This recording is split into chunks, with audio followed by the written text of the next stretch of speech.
क्या आपको अभ्यास की ताकत पता है? निरंतर अभ्यास से किसी भी बड़े से बड़े लक्ष्य को कैसे पाया जाता है? आज की ये प्रेरणादायक कहानी इसी को दर्शाती है।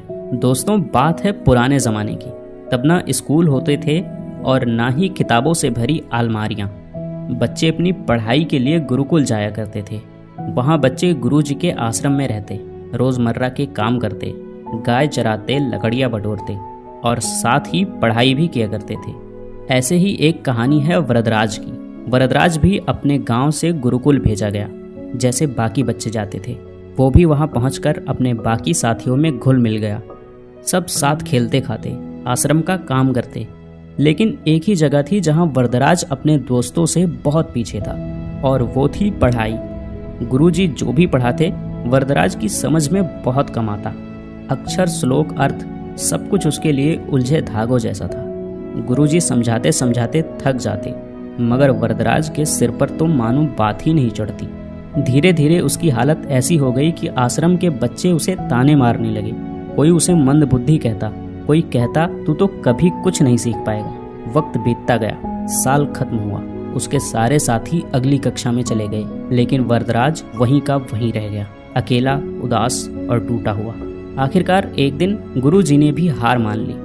उन्होंने वरदराज को बुलाया और कहा, बेटा वरदराज, मैंने हर तरह से कोशिश कर ली, पर लगता है विद्या तुम्हारी किस्मत में नहीं है। तुम्हारा वक्त यहाँ बर्बाद हो रहा है। तुम घर चले जाओ और अपने माता पिता के काम में हाथ बटाओ, खेती बाड़ी करो, शायद वही तुम्हारे लिए सही रहेगा।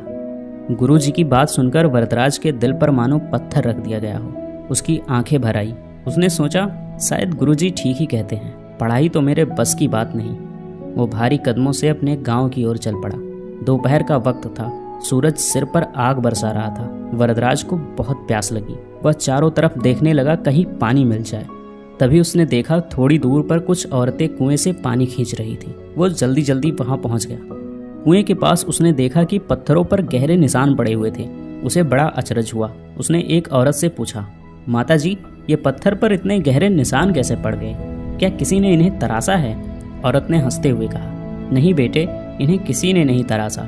ये निशान तो इस रस्सी के रोज रोज कुएं में ऊपर नीचे आने जाने से बने हैं। देखो ये रस्सी कितनी पतली और कोमल है, फिर भी रोज रोज के घिसने से इसने पत्थर में इतने गहरे निशान बना दिए। बस यही बात वरदराज के दिल में तीर की तरह जा लगी। उसने सोचा, जब कोमल सी रस्सी भी रोज रोज कोशिश करके ठोस पत्थर में निशान डाल सकती है, तो क्या मैं रोज रोज अभ्यास करके अपने दिमाग में विद्या नहीं भर सकता? उसकी आंखों में नई चमक आ गई।